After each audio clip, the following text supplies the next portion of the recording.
Use this black iron key to open the gate to the instance, and you survive one more day in this monster-infested apocalypse. But, while everyone else fights tooth and nail over keys, I toss mine straight into the furnace along with my bread. They all laugh, calling me a fool. But what they do not know is that this is exactly the key to my survival in this brutal new world. Just moments ago, searing pain tore through me. My eyes snap open, and beneath me lies a rough wooden floor. Blood still pours from my mouth, and my body is riddled with bullet holes and stab wounds. As a top-tier international mercenary, my mission was to rescue a corporate executive in northern Myanmar, but the operation that should have gone perfectly turned out to be a trap set for me. Even though I killed the traitors with everything I had, I was already mortally wounded. I forced myself to sit up, confused, scanning my surroundings. This is a tiny wooden cabin, less than 100 square feet, with one door and one window. Through the window I look outside and see a small patch of barren ground, maybe 300 square feet. At the edge of this land hovers a faintly glowing gateway, and beyond it lies pure nothingness.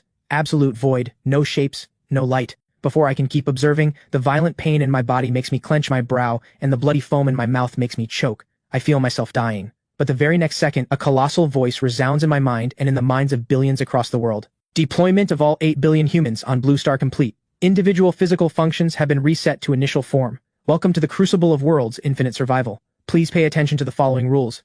They are the key to your survival. Right after, a blue panel pops up before me, with each rule appearing one by one. Rule 1. The safe house is the cornerstone of your survival. Cherish it, and keep upgrading it. A small hint. Safe houses come in different types. Rule 2. Leaving the 300-foot radius of your safe house at any time will result in instant death. If a safe house is completely destroyed, its owner dies simultaneously. Rule 3. The Crucible of Worlds is made of countless shattered world lattices. You may enter instance lattices through gateways to explore. Instances refresh weekly and are your only source of resources. Always keep an eye on the extraction timer. Rule 4. The Purgatory battlefield will descend periodically. All safe houses will be forcibly deployed to defend against monster waves. Survive and you earn a score and rewards. Rule 5. The Universal Survival System has been activated. Survivors of Blue Star struggle on. As the announcement ends, the world falls back into dead silence, as if the voice was just a hallucination. But I know it is all real, because my body really is rapidly healing, all the way back to full health. I clench my fist. I feel incredibly powerful. With a single thought, a pale blue holographic screen unfolds before my eyes. Across the top are several tabs: World Channel, Regional Channel, Trade Market, Player Profile, and Safe House. I tap the World Channel first, and the screen instantly floods with messages. Damn it, I'm at an Antarctic research station. Why am I in some crappy wooden hut? Ha ha ha, my safe house is a stone fortress, starting durability 500. You wood-rotting trash, get ready to be ripped apart by monsters. What are you bragging about? I got an elemental spire with built-in fire affinity. Anything that comes near gets torched. Anyone open their chest yet? I got a black iron fire axe and a loaf of bread. At least I feel a little safer now. I scan through quickly, filtering out the useless emotional venting, searching only for key information, special safe houses, and chests, and black iron items.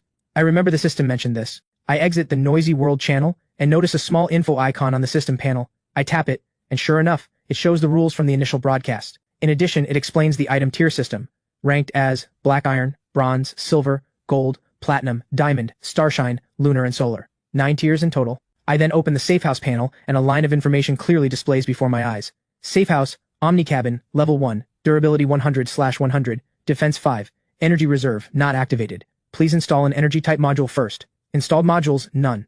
Upgrade conditions, Blueprint not unlocked. Safe House not yet bound. Bind to Omni Cabin? My eyes widen slightly, and the corners of my mouth instinctively curl up. I really did get a special Safe House! I bind immediately. The instant the command is given, a hexagonal crystal shoots out from the gateway and dives straight into my body.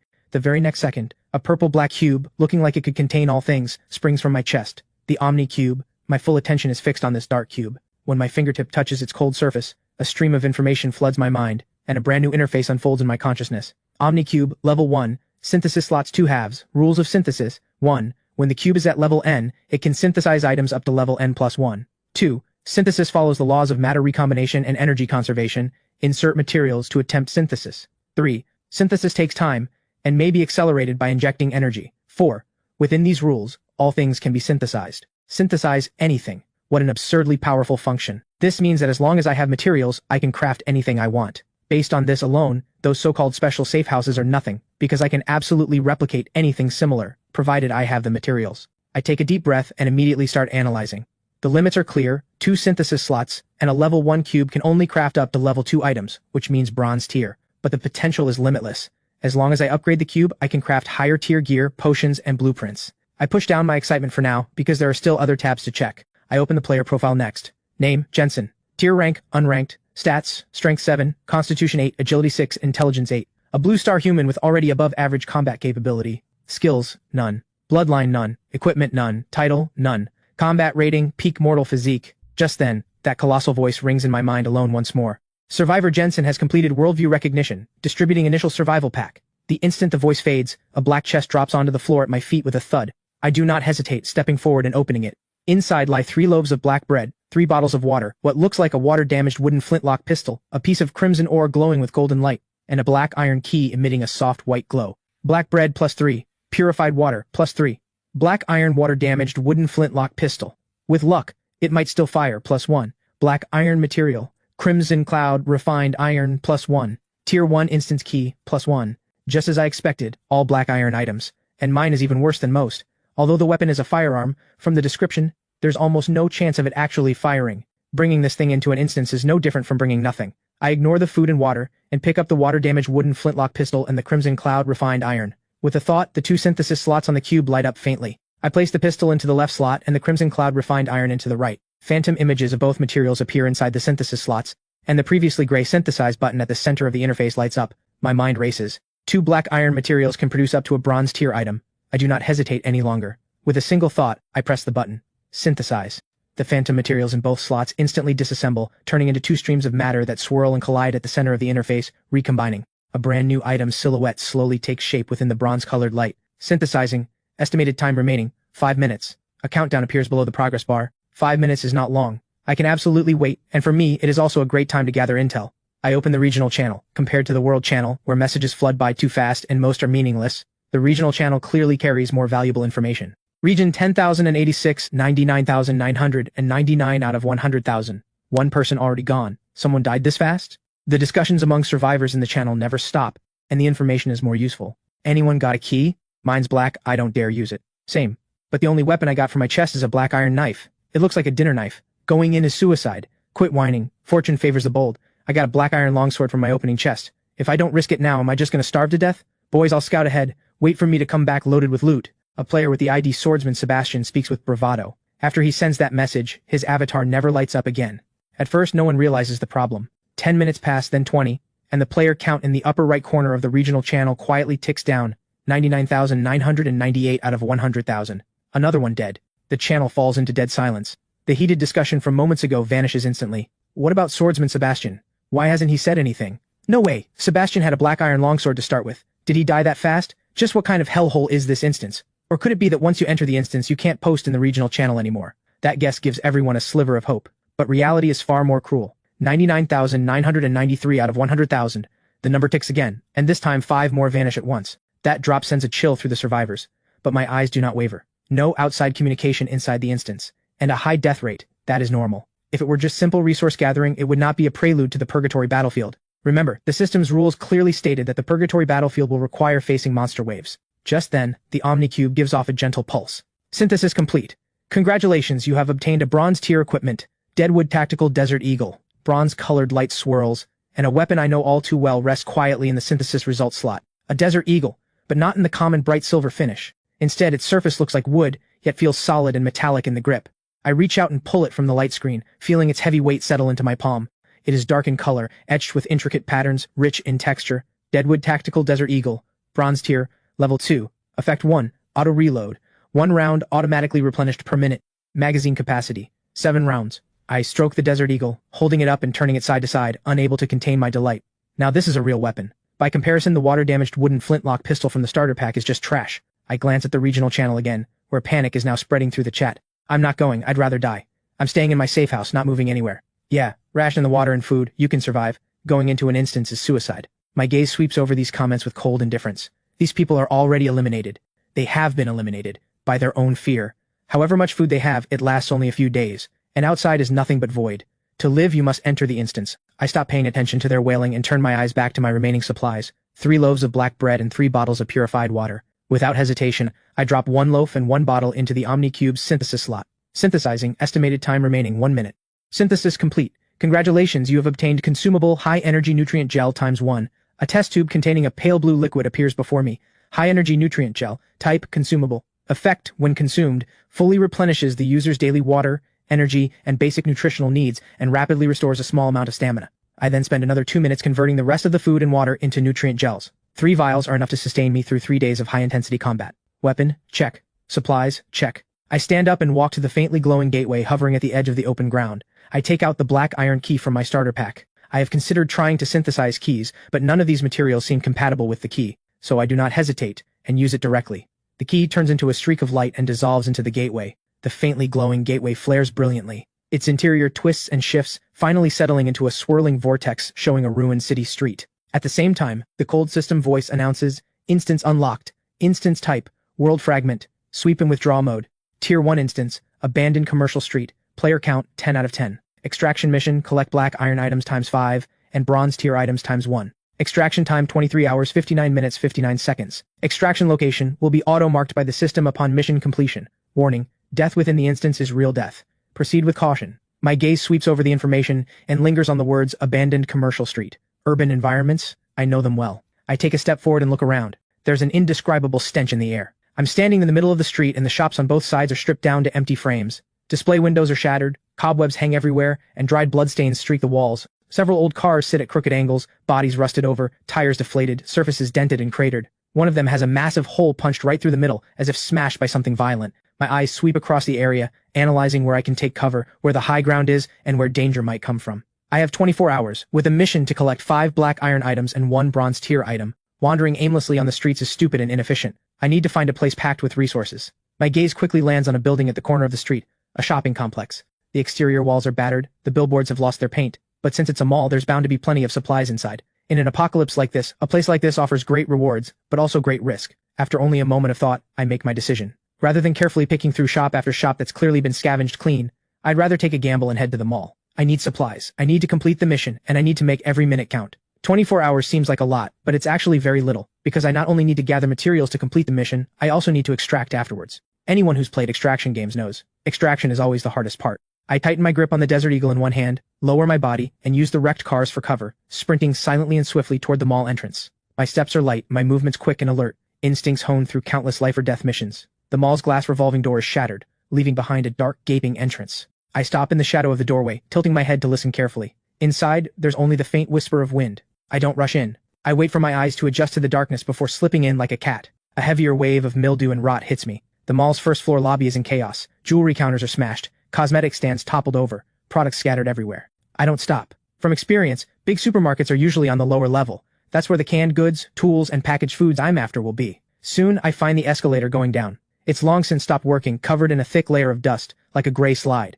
I walk down it, keeping the Desert Eagle pointed into the darkness, ready for any sudden ambush. The metal gate at the entrance of the lower-level supermarket has been ripped open by some tremendous force, twisted into a tangled mess. Inside, it's even more wrecked. Shelves collapsed, rotten goods leaking black fluid, the floor littered with torn packaging. I ignore the spoiled food. My target is sealed industrial goods, and items that might be classified as black iron tier by the system. I head straight through the snack aisle toward the grains, oils, and outdoor gear section. Quickly, I spot a large pack of vacuum-sealed rice under a fallen shelf, with a few cases of lunch meat cans beside it. These won't complete the mission, but they will keep me alive. As I'm about to collect them, something dark blue catches the corner of my eye. It's an outdoor trekking pack, with thick fabric, clearly sturdy, far better than the makeshift bundle I'd been considering. I walk over and lift the pack, dust off the surface. It's heavy, with intact straps and support system. At the same time, a line of text appears before my eyes. Black iron heavy trekking pack. Effect, massive capacity, durable material, effectively distributes weight. I didn't expect to get my first black iron item this fast. I quickly stuffed the lunch meat and several bottles of water inside. With this pack, my scavenging efficiency will skyrocket. I keep moving deeper. On the tool aisle shelves, I find some new wrenches, but the system doesn't react. Looks like its tier criteria are strict. I'm about to leave when a metal toolbox pinned under the shelf catches my attention. The box is dented, but the lock is still latched. I crouch down, wedge a wrench into the gap of the latch, and pry it open hard. The lid pops up. There are no tools inside, only a folded blue blueprint, its edges glowing with a faint bronze halo. Congratulations, you have discovered a bronze blueprint. Simple combustion furnace module. Simple combustion furnace, bronze tier. Type, safe house facility module. Effect, once installed, your safe house will gain basic energy conversion ability, able to convert burning wood and other materials into power for the safe house, providing heat and cooking functions. A bronze tier item. The hardest part of the extraction mission, completed just like that, and it's a high-value safe house module blueprint to boot. Looks like my luck is good. The corner of my mouth lifts. This means as long as I make it back alive, my cabin will have an energy core, and I can cook with fire from now on. I quickly stow the blueprint away, feeling a lot more settled. Now I just need to find 4 more black iron items.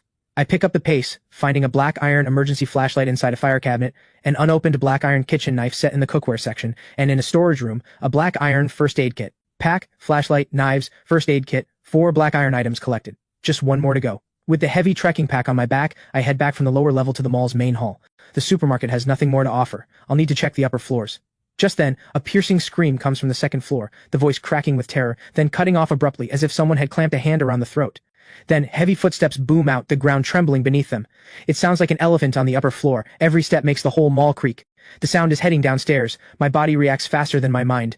With a quick slide, I duck behind a fallen jewelry counter nearby, curling into the shadows, slowing my heartbeat and breathing. The next second, a man in a blue tracksuit comes tumbling down the second-floor escalator on all fours. His face is deathly pale, running while glancing back, as if a ghost is chasing him. Spotting the mall's shattered entrance, he sprints desperately for the outside, but a massive black shadow is faster, leaping down from the top of the escalator. With a thunderous bang, the shadow slams into the middle of the first-floor hall, cracking the marble floor. It's a monster, 8 feet tall, its body bloated and grotesque, with pale gray skin covered in pulsing dark red muscle. Its arms are abnormally thick, its hands warped into razor-like claws gleaming with cold light. Its head is even more revolting, its mouth split from one ear to the other, filled with rows of fangs. Drool drips onto the ground, hissing and steaming with white smoke. I stare at the thing before me. This is a muscle mutant, far more terrifying than any zombie. Something like the tank from Left 4 Dead. The monster lets out a roar. Its hind muscles flex and propel its massive body forward like lightning, catching up to the fleeing man in an instant. No! The man only manages one syllable before the monster's massive claw rips his body clean in half, spilling blood and entrails across the floor. I crouch behind the counter, watching coldly. I am not afraid. My mind is purely analyzing. The monster shoves the man's corpse into its mouth. The crunch of bones and the wet chewing sounds carry clearly through the dead silent mall. When it finishes, the monster raises its head and sniffs the air. It doesn't leave. Instead, it begins pacing the first-floor hall with heavy lumbering steps. Just then, a cold voice echoes in my mind. Instance announcement, instance boss activated. Boss name, Tyrant Butcher. Kill notice, defeating an instance boss for the first time grants a special boss chest with a 100% chance of yielding bronze tier materials, plus a chance for additional rare rewards. Auxiliary function. The instance map has been unlocked early. The boss's location will be marked in real time. Map. Unlocked early. A flicker of doubt crosses my mind. Could it really be as I suspected? That the system interface inside the instance is different from outside? I'm about to open the system interface to check when the monster called the Tyrant Butcher suddenly freezes. Its massive head turns slowly, and a pair of pupilless, blood-red eyes pierce through the shadows, locking precisely onto the counter where I'm hiding. Reeking drool drips from its split mouth, corroding the marble floor and rising in clouds of white smoke. It has spotted me. I see clearly as its muscles bulge, its hind legs tensing, as if it's about to charge straight at me. Every muscle in my body tightens, my knuckles whiten on the gun from sheer pressure, ready to strike the moment it lunges and deliver a killing blow. But suddenly, new movement comes from the mall's shattered entrance. Walt, this is the place. The scream came from here. A tense voice cuts through the silence. Then 3 figures appear in the doorway. The man in front is broad-shouldered and powerfully built, clad in a heavy crude suit of black iron plate armor, carrying a massive black iron steel axe. The blood on the axe blade has already turned black, but the blade still glows with a golden sheen, revealing its considerable power. Behind him are 2 more, a tall, thin man holding a spear, and another who looks visibly afraid, gripping a fire axe tightly in his hand. These 3 were apparently drawn here by the scream and the boss activation announcement. The leader, Walter, immediately sees the corpse torn in half in the middle of the hall, guts strewn across the floor, and the hideous blood-soaked Tyrant Butcher with its gaping mouth. Damn, what the hell is that thing? The tall, thin man behind Walter curses under his breath, his knuckles white on the spear shaft. The other player has gone pale with fear, his calves trembling. Walter's own heart sinks too. Just the sight of this monster radiates raw menace. 8 feet tall, packed with dense muscle, blood still dripping from its claws. Every detail screams danger. This size, this raw power, it doesn't seem like something current players can handle. But Walter's gaze suddenly sharpens, the system's announcement echoing in his mind. First kill on the instance boss grants a special boss chest. 100% guaranteed bronze tier materials, plus a chance for rare extras. 100% bronze tier material, with extra rare rewards. The temptation instantly ignites the greed in his heart, shoving aside the fear that had just risen. Walter's safe house is a special type, a blacksmith forge, which comes with a built-in forging station. But what he lacks most right now is high-tier materials and blueprints. A single bronze tier material could push his strength to a whole new level. On top of that, he has the gear from his safe house, a full set of black iron plate armor and a black iron steel axe. With this gear, he's basically untouchable in early instances.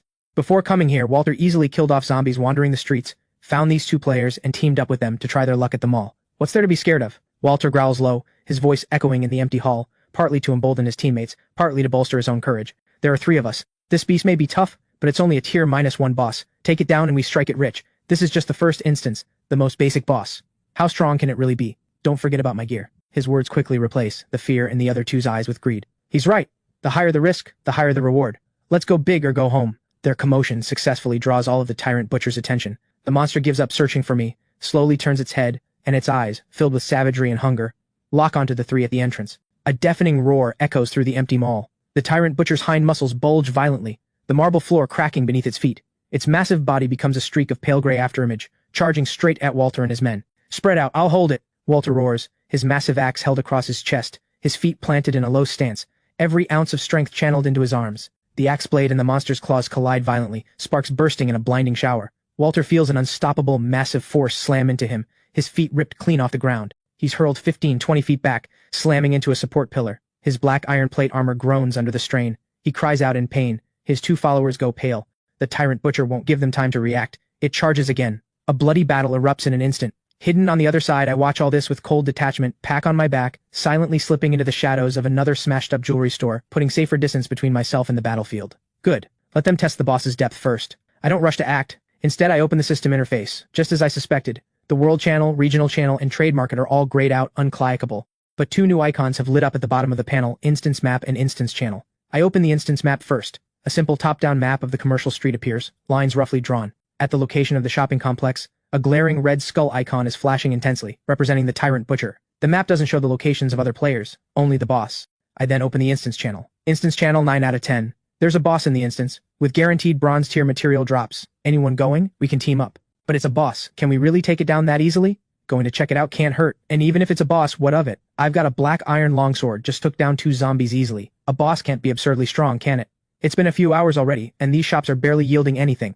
I'm 100% certain this mall is the richest spot for supplies. Take down the boss, and everyone's mission is complete. Messages flood the channel as more and more players, lured by the boss chest rewards, head toward the mall. From their messages, it sounds like getting tiered materials from other shops outside the mall is unusually difficult. If that's true, then to complete their missions and get out alive, they have to come here. I figure it out in an instant. Watching these conversations, my gaze grows even colder. The situation is more complicated than I expected. The more people who come, the more variables there are. Sometimes human greed is far more terrifying than a monster's claws. I need to prepare in advance. I take out my Deadwood Tactical Desert Eagle, skillfully ejecting the magazine. Brass-colored bullets fall one by one into my palm, cold and heavy. Then I grab a lighter from the supermarket and carefully extract the flint and some flammable cotton wick. Omni-cube. With a single thought, a phantom cube of light materializes in my palm. I drop one bullet and a pinch of accelerant into one of its synthesis slots. Recipe confirmed, Black Iron Desert Eagle round plus common accelerant, synthesis time 30 seconds. This is an experiment. I'd already noticed that bullets from the Desert Eagle could be fully removed as independent items, so this time I'm trying to synthesize a new type of round. I'm also testing whether, once bullets are taken out, the Desert Eagle's auto-reload will still trigger when the magazine is empty. If yes, then the ammo limit is no real limit at all, as long as I prep in advance. 30 seconds later, a brand new bullet rests in the synthesis slot. The tip is no longer brass-colored. Instead, it's a transparent shell with what looks like flammable oil floating inside. Synthesis successful. You have obtained Black Iron Incendiary Round. Effect explodes on impact, dealing small area fire damage and scattering glass shards, inflicting persistent bleeding on unarmored targets. The corner of my mouth lifts. I immediately start mass converting. 1, 2, 3. I upgrade every round in my magazine into this lethal piece of artistry. 3.5 minutes later, 7 new incendiary rounds are ready. And just as I thought, 3 new rounds have automatically replenished in the magazine. With that done, I turn my gaze toward the mall hall, where the battle has reached fever pitch. A piercing, distorted scream. The man with only the fire axe failed to dodge in time. The tyrant butcher's claw catches him on the arm, which gets shredded like cheese under a high-speed cutter, ripped clean from the shoulder, flying through the air in a fountain of blood. "David!" Walter's eyes burn red. His armor is already battered with dents. A clear claw imprint sunk into his chest. The plate split open in several places. The boss's power and defense both far exceed what he imagined. He swings the axe down with everything he has, carving a wound a few inches deep, but it does nothing. The boss seems to feel no pain at all, and when the boss claws at him, his black iron plate armor tears like paper. Their offense and defense are completely mismatched. "Walt, we can't hold! Let's pull back!" The remaining tall, thin man's voice is shaking. "Hold on a little longer. He can't take much more either." Walter grits his teeth, still fighting. The tyrant butcher doesn't care. With another savage roar from its bloody maw, it charges straight at David. "David!" Walter's eyes nearly split with rage, wanting to rush over and save him, but he's badly wounded himself, far too slow, able only to watch helplessly as the bloody claw rips David's body in half, blood spraying outward, flesh and entrails scattering across the floor. The next second, the tyrant butcher's blood-red eyes snap toward the tall, thin man. Just then, 3 more figures arrive at the mall entrance. The moment they step inside, they're frozen by the scene before them. The thick stench of blood, mixed with entrails, hits them like a wall, and one of them immediately starts dry-heaving. A burly man in black iron plate armor, his armor severely twisted, is being pinned to the ground by a massive gray-skinned monster. The creature's claws carve deep gouges into the metal armor with ease, screeching horribly. Not far away lie 2 more corpses, their entrails and flesh smeared across the marble floor. "Ha! Help me!" Walter, pinned by the monster, veins bulging in his neck, struggles to turn his head, sees the three at the entrance, eyes full of desperate desire to live, but the three at the entrance are shaking violently, frozen in place, their faces full of terror. So this is an instance boss. This is nothing like the fortune favors the bold they were chatting about in the channel. They thought no matter how strong the boss was, it was just a stat block monster, that with enough numbers you could grind it down. But what they're seeing now isn't a battle, it's a one-sided slaughter. Run, run! One of the smaller men is the first to snap out of the horror. His lips trembling, he turns to flee. Wait! The leader, the tall man, grabs his shoulder. His eyes still hold fear, but greed dominates. Look at that monster, it's also covered in wounds. At his urging, the other two force back their nausea and look more carefully. Sure enough, the tyrant butcher, fearsome as it is, also has deep, bone-visible wounds, gray blood still flowing from chest and back. Walter and his teammates fought to the death, and they did do real damage to this monster. Maybe it's about to drop. Maybe one more push and they can really take it down. The thought sets greed surging through all three of them. Fortune favors the bold. We've got 3 people, that thing's alone, and it's almost dead. We have a shot. The tall man lowers his voice, breathing heavily now, a maddened gleam in his eyes. And it's not like we don't have weapons. What's there to be afraid of? Watching the changing expressions on the 3 at the entrance, Walter immediately guesses what they're thinking. They want to play vulture. Wait until I get torn apart, then swoop in for the loot. Dream on. Roar! The tyrant butcher, irritated by Walter struggling, lets out a roar and raises a glinting claw, ready to bring it down on Walter's head. Just then a flash of fierce resolve crosses Walter's eyes. With every ounce of strength, he rolls hard and somehow slips free from between the monster's claws. He scrambles toward the 3 at the entrance, shouting, "You sons of bitches trying to leave me to die? I'm dragging you down with me!" The 3 at the entrance go pale. They didn't expect Walter to pull this kind of move. The tyrant butcher, having lost its target, rolls its blood-red eyes and instantly locks onto Walter and the 3 new prey behind him. Its massive body turns into a streak of gray shadow, a foul wind trailing behind it as it gives chase. The tall man curses, no longer thinking about loot. Only one word remains in his head: run. He bolts. The other 2 are scared witless and stumble after him deeper into the mall, and the direction they're fleeing in is exactly where I'm hiding, the jewelry store. I watch this farce coldly, calculating my moment to strike. I didn't expect these idiots would drag the trouble straight to me. Death wish, I think coldly. I'm crouched in the jewelry store's shadows, behind a glass counter. It's too late to retreat now. They're coming fast, dragging the boss right with them. The 3 players come barreling in, panicked. One of them slips, loses his balance, and slams hard into the very counter I'm hiding behind. The thunderous crash sounds especially jarring in this quiet corner. My position is instantly exposed to everyone's view. The 3 fleeing players freeze, faces draining of color. They didn't expect someone else to be hiding in this hellhole, but only for a moment. One of them gets a vicious glint in his eye. He leads the charge past behind me, grabbing a wooden plank off the ground and hurling it at me. The other 2 catch on and do the same. I dodge the planks easily, but the 3 have already run off, and right in front of me, the butcher is closing in. Sorry, brother. A malicious voice drifts from where the 3 fled. My expression doesn't change, but I have already passed a death sentence on all 3. The pursuing tyrant butcher lets out a roar, its blood-red eyes landing on me as I stand up from the shadows. Walter, also catching up, freezes for a moment when he sees me. Then a twisted smile splits his face. He too plans to slip away while I draw the boss's attention. But the tyrant butcher does not even glance at the new prey. On its hate list, the first one to deal it major damage, Walter, must die first. The monster's muscles and bones explode with force, the marble floor cracking beneath its feet, and its massive body surges forward with overwhelming momentum, leaving Walter, who is about to make his escape, time only for one strangled scream. The next second, the monster's claw punches straight through his chest with no resistance, blood gushing out like a fountain. The tyrant butcher opens its massive mouth and bites Walter's neck clean off with a sharp crunch, then flings the body aside. It slowly turns around, its blood-red eyes locking onto me. In its mind, I am the next meal. As for the 3 who maliciously set me up, they have now reached a shop further away, watching this hellish scene unfold, barely able to breathe. Walter, who in their eyes was practically untouchable in his black iron plate armor, was killed as easily as a toy. Leon watches the scene, his voice trembling uncontrollably as he turns to the leader, Trevor. Trev, are we really still going to fight that monster? Is it really something we can handle? At his words, the chubby one beside him, Leo, also looks at Trevor. Trevor is shaking too, but his eyes harden with viciousness. What's there to be afraid of? We agreed before we came and we've got weapons. Let this guy take the heat for us first. When it's distracted, we strike. Leon and Leo exchange a glance. In the end, greed wins out over fear. They remember the weapons they found earlier in a shop, and nod firmly. On my side, the tyrant butcher moves.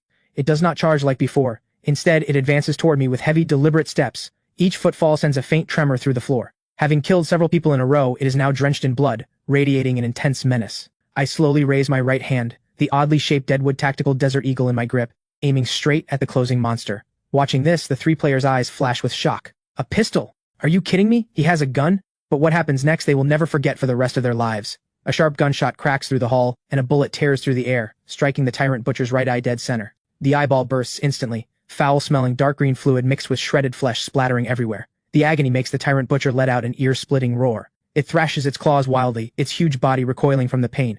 Before it can steady itself, bang, another shot. The bullet drills spinning into its other, undamaged eye, both eyes blinded.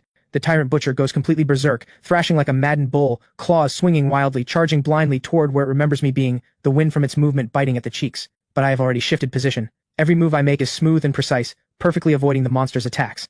At the same time, the desert eagle in my hand fires again and again, each bullet wreathed in orange flame, flying with deadly accuracy into the wounds Walter had carved into the tyrant butcher. The moment each bullet hits, a small fireball bursts inside, scorching the flesh around the wound, producing sizzling, meat-roasting sounds and a vile burnt stench. Worse still, countless tiny glass shards spray out from each blast, embedding deep into the bloody wounds, causing continuous agonizing pain. The tyrant butcher's movements grow slower and slower, its roars shifting from rage to weak whimpers. The three who had planned to play vulture are now completely stunned. Their mouths hang open but no sound comes out. They cannot comprehend what is happening before their eyes. The monster that brutally slaughtered several people, the monster that made them tremble with fear, the monster they hesitated and probed before daring to attack. In front of me, it is nothing but a plaything being toyed with. Finally, after the 7th gunshot, the last incendiary round arcs through the air and lands precisely inside the tyrant butcher's roaring open mouth. The next second, flames erupt inside its body, a muffled explosion sounding from deep within its belly, orange firelight even glowing through its scorched eye sockets. The tyrant butcher's massive body suddenly stiffens, all motion ceasing. It stands frozen for a few seconds then crashes to the ground, kicking up a cloud of dust. The next second, its body dissolves into light and disappears. Immediately after, an announcement rings out for all remaining players in the instance. Congratulations to player Omni, who has successfully killed the Tier 1 instance boss, Tyrant Butcher. A special bronze chest has been awarded. A chest glowing with an ancient bronze light slowly materializes where the monster's body vanished. The entire mall hall falls into instant dead silence. I blow at the imaginary smoke from the muzzle of my gun, and walk expressionlessly toward the winner's chest. Watching this absurd scene, the three swallow hard in unison, exchanging glances, seeing the same shock in each other's eyes. Leon struggles to speak. Should we still go through with it? The chubby Leo is just as terrified. Remembering what they did to me earlier, he can't stop shaking. Maybe we should just run. He has a gun. We just screwed him over. He's going to kill us in a minute. Hearing this, Leon snaps back to reality and shouts in panic. Yeah, Trev, let's get out of here. Trevor grips the weapon in his hand, the shock in his eyes slowly fading as reason returns. The gun. If he isn't mistaken, the weapon in that man's hand looks like a desert eagle. The reason Trevor knows this so well is because back on Blue Star he loved going to overseas shooting ranges. And that gun, although a little strange looking, he is certain is a desert eagle. With this thought, he grows more composed. If he counted right, the gun fired 7 times. He's most likely out of bullets. Trevor looks at the bronze chest, greed surging back. He turns to the other two. What's there to fear? He's got a gun, but we have ranged weapons too, don't we? Besides, I'm sure that's a desert eagle. A desert eagle holds 7 rounds and he just fired all 7. I'm almost 100% sure he's out of bullets. Leon's eyes flicker with doubt, but his fear of firearms isn't easily dispelled. But Trev, what if he has more than 7 rounds? Leo nods rapidly, clearly agreeing. Trevor lets out a cold laugh and counters. Let me ask you, if you had a gun and bullets, could you hold back after someone just set you up like that and not pull the trigger? Right. The two immediately catch on. No way you could, so he must be out, otherwise he'd have come for us already. Trevor grows more confident in his theory. That's exactly why he's bluffing over there, trying to grab the chest and run. In that case, what's there to fear? Right, you're making sense, the chest is right there. We're not the ones who should be scared, he is. Greed completely takes over. Trevor finally raises his weapon, a simple crossbow they found in an outdoor goods store on the commercial street, the bolt aimed straight at me. Trevor lifts the black iron simple crossbow. That was their find from the outdoor goods store. The black bolt gleams coldly, the sight locked precisely on me as I walk toward the chest. Trevor takes a deep breath. A theory is just a theory. When it actually comes time to act, there's still a hint of nervousness. He forces himself calm and shouts, "Hold it!" His voice cracks from the strain, dragging unnaturally and breaking as it echoes through the hall. My steps pause. I don't turn around. I only shift slightly to the side, glancing at the 3 fools out of the corner of my eye. In my eyes, these 3 are already corpses. I had planned to secure the chest first and deal with them properly afterward. I didn't expect these idiots would try to make a move on me first. Leave the chest, then get lost. We can pretend nothing happened. Trevor grips the crossbow, forcing his voice steady, trying to control the situation. Beside him, Leon and Leo, seeing Jensen make no movement, feel their theory turning into reality. Their nerve grows, and they immediately join in. That's right, you hear him? Leave the stuff, be smart and run. Our bolts don't have eyes. I suddenly laugh. A quiet sound, filled with pure mockery. I find these 3 pitifully stupid. The laughter strikes a nerve in Trevor, his face instantly turning beet red. What the hell are you laughing at? He roars, spit flying. Your gun's out of bullets, isn't it? I counted them. Exactly 7 shots, no more, no less. I know my guns. A Desert Eagle's magazine holds 7. I suggest you put down that piece of junk too. Otherwise, the next second, this bolt I specially coated with corpse poison goes through your skull. I turn around without speaking, answering with action instead. With a faint mechanical click, I slowly raise my right hand. The Deadwood Tactical Desert Eagle, which the 3 believe is empty, once again pointed at them. The simple gesture makes the air in the entire hall feel suddenly oppressive. Of course I know the bullet count. Killing the boss used up all 7 of my custom incendiary rounds, but the Deadwood Tactical Desert Eagle is a bronze tier weapon with a special trait, auto-reload. The moment the magazine empties, 1 round automatically replenishes per minute. I'd already tested this earlier. Even if a bullet isn't fired but simply removed, the effect still triggers. Because of this, the time spent crafting the incendiary rounds let the Desert Eagle replenish 3 rounds. Adding the time spent killing the boss, this Desert Eagle now has 6 bullets ready, more than enough to deal with these 3 trash bags in front of me. Trevor stares at the raised muzzle, freezes for a moment, then a more crazed smile spreads across his face. You dare bluff me with an empty gun? You think I scare that easily? Boys, he's gambling that we won't act, pure bluster. Take him down together, the chest is ours, he bellows, his finger pressing hard on the crossbow trigger. But beside him, Leon and Leo feel something is very wrong, an ominous premonition rising in their hearts. The next second, their premonition is confirmed. A short muffled gunshot, Trevor's body jerks violently, his crossbow bolt still unfired. A precise bloody hole appears in the center of his forehead. The scorching bullet shreds his skull, red and white matter mixed with bone fragments spraying out the back of his head, splashing onto the 2 beside him. The arrogance and grin on his face freeze instantly, the light in his eyes rapidly fading. His body falls straight backward, the crossbow clattering onto the smooth marble floor with a soft sound. The world goes instantly silent. Leon and Leo are completely paralyzed with terror, their faces and clothes spattered with Trevor's blood and white matter, still warm from his death. Their minds go blank, frozen in place, forgetting to breathe, eyes nearly bulging out of their sockets, watching Trevor's corpse fall right at their feet, warm blood splashing onto them, the metallic stench of blood invading their nostrils and shattering their composure. A delayed scream finally tears out of Leon's throat. His legs give way and he collapses onto the floor, a foul-smelling liquid quickly spreading from his crotch. Don't kill me, please don't kill me! The chubby Leo reacts a little faster, dropping to his knees with a heavy thud, frantically kowtowing in my direction, pounding his forehead until it streams with blood. Both men wail, tears and snot running freely, a pathetic spectacle. My face shows no emotion, my eyes are ice cold. From the moment these 3 chose to use me as bait, their fate was sealed. I am no saint. Bang! The second gunshot, Leo mid-kowtow freezes instantly. The back of his head bursts open, his heavy body slumping forward, face landing in the pool of blood he himself created, silent forever. The last one, Leon watches another warm corpse appear beside him, his mind completely shattering. He stops begging entirely, scrambling backward on all fours, making meaningless gibbering sounds, tears and snot smeared all over his face. I don't give him any more time to be afraid. Bang! The third shot. The bullet precisely ends his pathetic life. 3 corpses lie neatly in a row not far away. I slowly lower the Desert Eagle, a thin wisp of pale smoke still rising from the muzzle. The hall falls silent once more. My gaze returns to the bronze chest.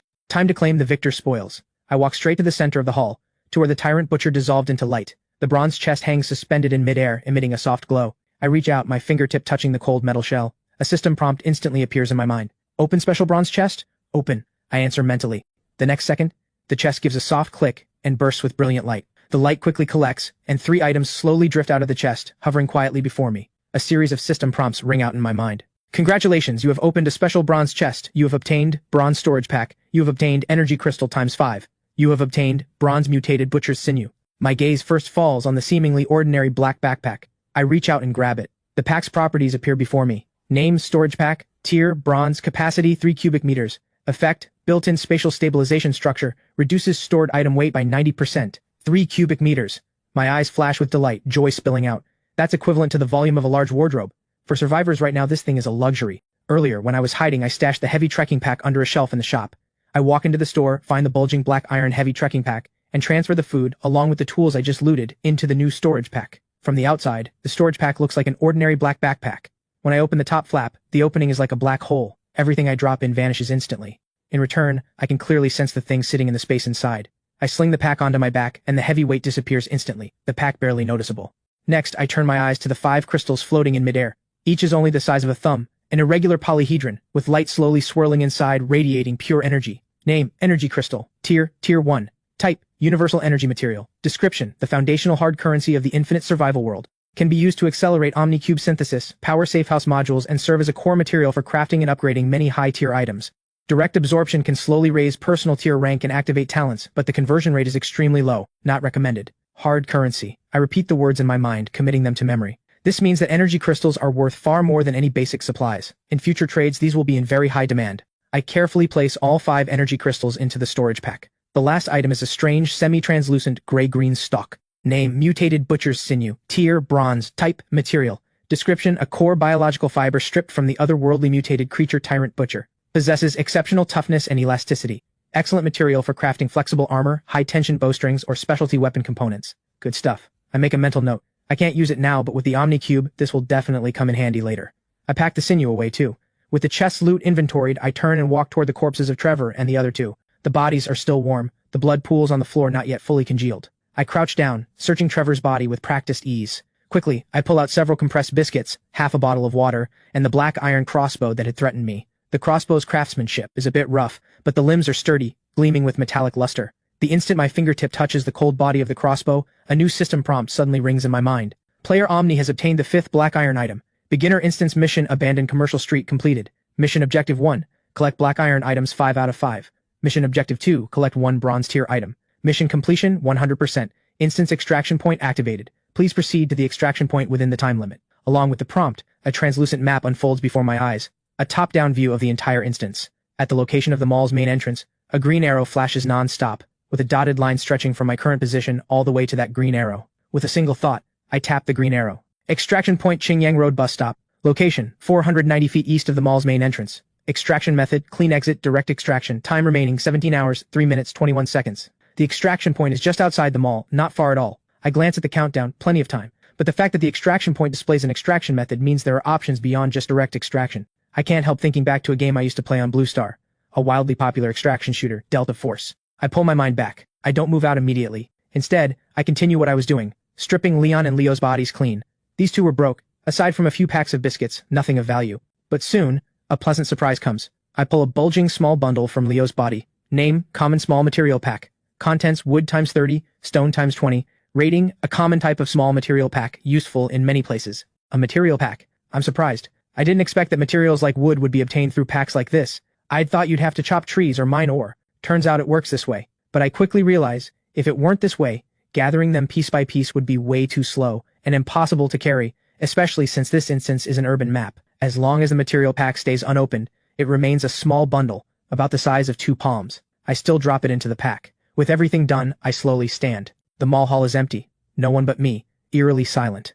The boss is dead by my hand, and the players who came for the chest are all corpses. To me, this mall is now an undefended treasure vault. An ordinary person might choose to extract immediately, locking in what they've already gained. But looking at the stalled escalator leading to the 2nd floor, I have other ideas. The risk is already very low, and opportunity is sitting throughout this entire building. I close the map interface, the green arrow vanishing. I have plenty of time. I can keep searching. The mall's supplies are all waiting for me to claim. But I'm not going up to the 2nd floor yet. There are 3 corpses I haven't searched yet. I remember one of them wore a full set of gear, and according to his lackey, he also had a special safe house. I just don't know what good stuff he might have. Filled with anticipation, I walk to the other side of the hall where Walter's body lies. Claws have torn through his chest, his neck a mangled mess. His black iron plate armor is twisted and warped, a gaping hole in the chest, the metal edges curled inward smeared with congealed blood and flesh. I crouch down before him, the heavy stench of blood hitting me. Just as I'm about to remove the plate armor, a faint white glow suddenly appears on Walter's corpse, quickly gathering at the punctured chest. Within the light, a palm-sized blacksmith's hammer slowly takes shape, radiating bronze-colored light. Special safe house owner Walter detected as deceased. Special safe house module dropping.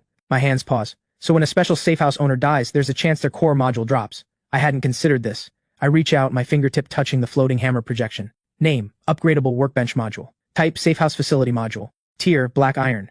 Effect, deploys a basic workbench inside the safe house, allowing the owner to repair, dismantle, and craft items and unlock basic recipe blueprints. Upgrade requirements. Wood 0 1,000th, stone 0 500th, metal 0 100th, tier 1 energy crystals 0 10th. A workbench module.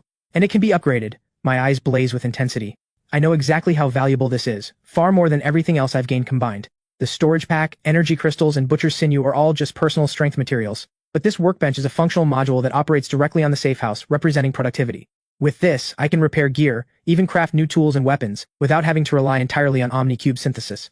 More importantly, the OmniCube has a limited number of synthesis slots, and crafting high-tier items takes time. The workbench can serve as a backup, handling the low-tier and tedious crafting, freeing up the cube's synthesis slots for more important syntheses. Most crucially, it's an upgradable module. It may be black iron now, but as long as the upgrade requirements are met, bronze and silver are no problem. Most modules players obtain cannot be upgraded at all. That's exactly why this special upgradable module is so precious. And conversely, I naturally think of something else. Once word gets out that special safe house owners have a chance to drop special modules upon death, special safe house owners will become the prime targets in most people's eyes. I pocket it without a second thought and get back to work. Using my entrenching shovel, I roughly pry open the buckles on Walter's plate armor, stuffing the shattered arm guards and leg pieces into my pack. The damaged black iron plate armor, durability 17 out of 100, can serve as synthesis material. There's also that black iron steel axe lying off to the side, completely intact. You can never have too many melee weapons, and it works as synthesis material too. As for Walter's 2 underlings, I give them a glance and search casually. Confirming the 2 paupers have nothing else of value, I finally stand up. The first floor of the entire mall remains deathly silent, 7 corpses scattered in disarray across the floor. I glance at the escalator leading to the 2nd floor. 17 hours remain on the clock. Leaving now would already mean a substantial haul, but my choice is to maximize the gain. The danger is cleared. What remains is loot scattered everywhere. I'm not in a hurry to go upstairs. Instead, I begin a carpet search starting from the first floor. Experience tells me that a systematic sweep is far more efficient than wandering around like a headless fly. First target, the brand-name sporting goods store. I skip past the ordinary clothing and shoes, my gaze sweeping precisely across the functional gear section. Among a row of hiking shoes, a plain-looking pair of black high-top boots emits a faint glow. That tells me they're not ordinary grade.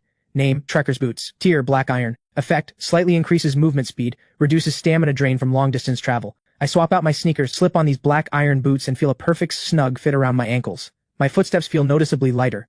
Next, in the accessories section, I find a multifunction tool. Name, Artisan's Multi-Tool Pliers. Tier, black iron. While not particularly useful to me, it's still a black iron item. In the digital products store next door, most of the equipment is already junk. In the corner of one counter, I find a glowing high-capacity power bank. Name, Ultra Endurance Power Bank. Tier, black iron. Effect, provides energy temporarily, equivalent to 3 Tier 1 energy crystals. A solid find. I keep sweeping. Jewelry stores, cosmetic shops, and luxury boutiques get skipped entirely. After an hour, most of the first floor shops are searched. Aside from those first 3 items, no other black iron gear turns up. My footsteps finally stop at the far end of the first floor, in front of a large outdoor gear specialty store. The glass door is locked from the inside. I step back 2 paces, and with my trekker's boots, I plant a hard kick right at the seam of the glass door. The tempered glass shatters instantly, turning into a floor of glittering granules. I step inside. The store is filled with a mixed smell of plastic and rubber, shelves loaded with windbreakers and hiking packs, the floor stacked with trekking poles, ice axes, and folding shovels. This place is practically a treasure vault tailored for survivors. I quickly find a machete in a row of blade display cases. Name, Jungle Machete. Tier, black iron. That's my 4th piece. I continue deeper into the store, rounding the shelves to find the storage area and staff break room. The storage area is stacked with unopened cargo boxes. I pry open a few. Most contain tents and moisture-proof mats. Just as I'm about to leave, my footsteps suddenly halt. Behind a pile of miscellaneous boxes, an iron-gray box that doesn't match its surroundings catches my eye. A safe, half a meter tall, perfectly square, with thick steel plating, a complex mechanical combination dial, and a keyhole on the door. I walk over and crouch down, fingers brushing across the cold metal exterior. Special locked container detected. Name, heavy-duty safe. Tier, unknown. Status, locked, dual locked by combination and key. Likely contains valuable items inside. Forced destruction may damage the contents. Unknown tier. Those 2 words make my breath catch for a moment. In the world of Crucible of Worlds, infinite survival, unknown usually represents 2 possibilities. Either a tier far beyond current player understanding, or an exceptionally valuable rare item. Either way, it means a massive opportunity. I try to pull up the OmniCube's synthesis panel. Target item contains special rules. Cannot be used directly as synthesis material.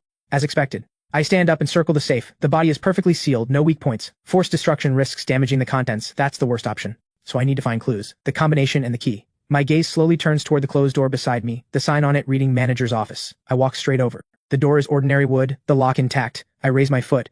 The toe of my trekker's boots hits the lock core precisely. With a loud crack, wood splinters fly, and the entire lock along with a small piece of the door frame is kicked clean off. The door swings inward. I push through, and a fermented foul stench hits me in the face. The smell is shockingly strong. The manager's office is small, simply furnished. A desk, an executive chair, a toppled filing cabinet beside it, papers scattered all over the floor. The source of the stench is behind the desk. A man slumped face down on the desktop, his upper body soaked through with dried black bloodstains. There's a fist-sized hole in his back. The wound flared outward, as if something killed him with a single strike from behind. Looking at this corpse, surprise flashes in my eyes for the first time. There were other people in this instance. The thought rises, but I quickly suppress it. Something's off. The reason is simple. The corpse is already heavily decomposed and bloated, dead for more than a day or 2. That means this corpse was already inside the instance. After all, our group of survivors just entered today. My gaze lingers on the body, contemplative, but I quickly let it go. Whatever the situation, my goal right now is clear. The key and the combination. I circle behind the desk and reach out to search the stiff, swollen body. The sticky, slimy texture of the rotting clothing doesn't slow my movements for a second. Soon, I pull a lanyard from around the corpse's swollen neck, with a brass-colored safe key tied to the end. Key acquired. My gaze sweeps across the entire room, searching for the next clue. The toppled filing cabinet, scattered papers, the decorative painting in the corner. My eyes finally lock onto the dark computer monitor on the desk. On the black frame of the monitor, a damp, slightly curled yellow sticky note is stuck. Written on it in black marker is a hastily scrawled string, 147258. Just as I'm about to leave, a faint white glow appears, catching my attention. I let out a soft hum and turn to look. The dark phone beside the corpse now has its screen lit up. I pick it up and tap it open. The phone actually still works. Right now, the interface is locked on a chat window. The sender's name is Simon. The message is short, but the information is massive. Dad, Sencheng is currently experiencing an outbreak of a new virus. It's too late to stop it. I'm safe at the research institute. You need to find a place to hide right now. Don't go outside. But Simon's father, this manager, never replied to the message. Looks like it came too late. Sencheng, a virus. Combined with the butcher's horrifying form, it's not hard to guess, this city is Sencheng, and that virus sounds a lot like a zombie virus, so this instance isn't as simple as it seems. I rein in my thoughts and put down the phone. I've tested it, this phone can't be taken out. I take one more look, then turn and walk back to the storage area, returning to the iron gray heavy-duty safe. I crouch down, insert the brass key into the keyhole and turn it. With a click, the mechanical structure around the keyhole activates. I extend my finger and start turning the heavy mechanical combination dial. In the quiet storage room, all that remains is the faint clicking of gears turning. 1, 4, 7, 2, 5, 8. When the final digit aligns with a crimson mark, with a muffled boom, the heavy mechanism releases, and the steel door, several inches thick, automatically pops open a crack. I reach out and pull the door open. Inside, there's no gold or silver treasure, only 3 soft orbs of white light floating quietly in the center. Each orb wraps around an item. My hand reaches toward the first orb. Module, basic arrow tower. Type, safe house attack module. Tier, black iron. Effect, can deploy 1 basic arrow tower outside the safe house. The tower automatically attacks hostile targets within 50 meters. 1 arrow is auto-generated every 10 seconds, or you can resupply manually. Note, please replenish materials at all times since arrows don't materialize from thin air. An attack module. My eyes sharpen. This means the safe house finally has active attack capability. I no longer have to handle everything personally. At least against low-tier monster swarms, the safe house itself can form a deadly line of fire. The 50-meter range covers the area around the safe house easily. The strategic value of this thing far exceeds my Deadwood Tactical Desert Eagle. I haven't forgotten there's a place called the Purgatory Battlefield waiting ahead. I store it in my storage pack and turn to the second orb of light. The light fades, revealing an exquisite white ceramic toilet model in front of me. Module, lavatory. Type, safe house facility module. Tier, black iron. Effect, can deploy 1 toilet inside the safe house with complete purification and waste disposal functions to keep the safe house interior clean. My expression stays blank, but I understand exactly how valuable this is. It looks ordinary, but in an apocalypse, solving sanitation issues eliminates a massive source of infection and disease.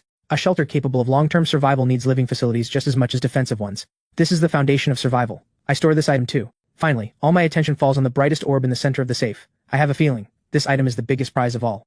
I reach out, fingertips touching the orb of light. The light bursts open, transforming into a stream of information flooding my mind. Congratulations, Player Omni. You have obtained a special item, Tier 2 Safe House Upgrade Blueprint. A faintly glowing parchment scroll rests quietly in my palm. On the scroll, drawn in silver lines, is the blueprint of a building several times larger than my current small wooden cabin, with a far more intricate and sturdy structure. Name, Tier 2 Safe House Upgrade Blueprint. Type, Special Blueprint. Tier, Bronze. Effect, once used, upgrades your Tier 1 Safe House Omni Cabin to a Tier 2 Safe House. Upgrade requirements, wood 0 out of 600, stone 0 out of 300, metal 0 out of 200, Tier 1 energy crystal 0 out of 10. Upgrade effects, safe house base area expanded, defense significantly increased, module capacity increased, additional exclusive functions unlocked. Tier 2 safe house. My gaze suddenly sharpens. The arrow tower module just gave me claws for self-defense, but this blueprint puts me a full tier ahead of every other player. The tier of your safe house is the foundation of survival in this world. A Tier 1 safe house is just a starting point, a place to survive the rookie phase. Only by constantly upgrading can you face the more dangerous challenges ahead. And now I already hold the ticket to the next tier. The amount of upgrade materials needed is large, especially the 200 units of metal, but I have the Omnicube. With enough low-tier materials, synthesizing high-tier materials is just a matter of time for me. I put it away. My gaze turns toward the second floor of the mall. The second and third floors are still unsearched. Meanwhile, on the other side, the last person remaining in the instance besides me, the final survivor, Roger, is standing outside a peculiar shop, a pharmacy whose name doesn't even appear on the instance map. The search of the second floor goes much faster than the first. Most shops have already been ransacked with nothing worth taking. In the storage room of a sports brand, I find a second medium material pack, containing 200 units of wood, 150 units of stone, and 30 units of metal. On top of that, I find 2 more black iron items, a black iron windproof jacket that resists cold and wind, and another black iron item that slightly boosts swing speed. I store everything in my pack and glance at the escalator going up to the third floor. There's nothing else worth finding on the second floor, so I head for the escalator, ready to check out the third floor. Meanwhile, at a street corner several hundred meters from the mall, on the edge of the instance, Roger carefully presses against a wall and peeks his head out, watching the unremarkable pharmacy on the corner. His breathing is rapid, his heart pounding. Just moments ago, the survivor count in the instance dropped from 10 to 2, one died, then another. The instance originally had 10 people, and now there are only 2 left. 10 survivors, and now it's just him and that other guy called Omni. A cold sweat breaks out on Roger's back. Good thing he was cautious enough not to get his head turned by that so-called treasure trove at the mall. That place was never a good place from the start. The facts prove his choice was right. Now, besides himself, only 1 survivor remains, and though the mall has been cleared, he's no fool. Omni is still there. Anyone who could survive that meat grinder and kill the boss is no easy mark, so of course he wouldn't go to the mall. Roger's attention returns to the pharmacy. This shop is strange. He originally came over here to complete the task and gather supplies, and to stay away from the mall, which is how he ended up searching this edge of the street. Wandering zombies appeared occasionally along the way, and he moved carefully toward this area.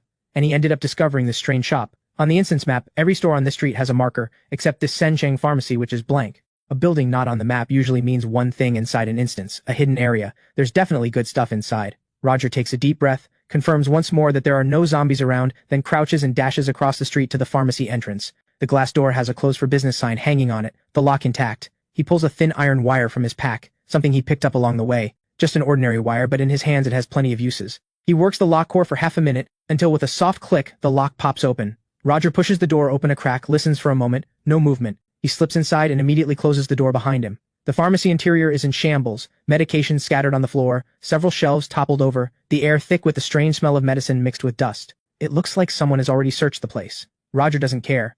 If anything, it confirms his judgment. An ordinary pharmacy wouldn't be hidden from the map. He begins searching every corner carefully. Under tables, between shelves, the ceiling. Finally, behind a massive display cabinet that has been knocked over, he finds something out of place. The color of the wall is slightly different. He walks up and knocks on it. Knock, knock, knock. It's hollow. Roger's eyes light up. He immediately starts feeling along the wall. Soon, he finds a tiny groove at the edge of the corner. He pulls hard, and with a soft sound of stone scraping, the wall slides inward, revealing a pitch-black passage. A hidden door. A foul stench surges out from the passage, thicker than what's outside, mixed with blood and decay. Roger's expression shifts. A pitch-black passage like this clearly looks dangerous, but fortune favors the bold. Whatever's hidden this carefully has to be valuable. He hesitates for only a moment, then grits his teeth and pulls out a black iron spiked club from his pack. He holds the weapon in one hand, switches on his black iron fire flashlight in the other, and carefully steps into the dark passage. The passage isn't long, only about 10 meters. At the end stands a heavy iron door unlocked, just slightly ajar. Roger presses his ear against the door but hears nothing. He slowly pushes the iron door open. Behind it is a larger room, like an underground storage area, or rather a laboratory. Several large stainless steel cabinets line the walls with a lab table in the center. Glass containers and unrecognizable instruments are scattered across it. Just then, a low, suppressed wheezing sound comes from the corner of the room. Roger's hair stands on end instantly. He whips the flashlight beam toward the corner. A figure in a white lab coat stands with its back to him, body twitching unnaturally. The figure slowly turns around. The face is twisted, the skin a grayish decayed color. One eye already rotted away, leaving only a black hole, the other eye bloodshot and clouded. A zombie. And completely different from the slow-moving common zombies outside. Roar! The zombie sees the light and Roger lets out a hoarse roar, drops to all fours, and lunges at him like a wild beast, terrifyingly fast. Roger's pupils contract. He instinctively swings his club downward. Thud! The club connects solidly with the zombie's shoulder but only stalls its movement for an instant. This thing is strong. Before Roger can react, the zombie is already on him, opening its foul-smelling jaws wide, lunging straight for his neck. In the critical moment, Roger throws himself backward, rolls on the ground, and barely escapes the bite. He scrambles to his feet, heart pounding wildly. This thing is too vicious, not something he can handle. Run! The thought rises, but he sees the zombie already adjusting its posture again, preparing to pounce. No good. The passage is too narrow. He can't escape. He has to fight. A flash of cold fury crosses Roger's eyes. Reading the zombie's lunge trajectory, he doesn't retreat. He advances, twisting sideways, barely dodging the zombie's claws. At the same time, putting his entire body weight behind it, he rams the club straight into the zombie's rotted eye socket. The club sinks halfway in. The zombie freezes, lets out a piercing shriek, and starts thrashing wildly. Roger doesn't dare let go. He pushes against the club with all his strength, pinning the zombie against the wall. Die, die, damn you! He roars madly, veins bulging on his arms, driving the club deeper. Finally, the zombie's struggles weaken, until its head tilts to one side and it goes completely still. Only then does Roger release his grip. He collapses to the ground as if drained of all strength, gasping heavily. After a long while, he finally recovers.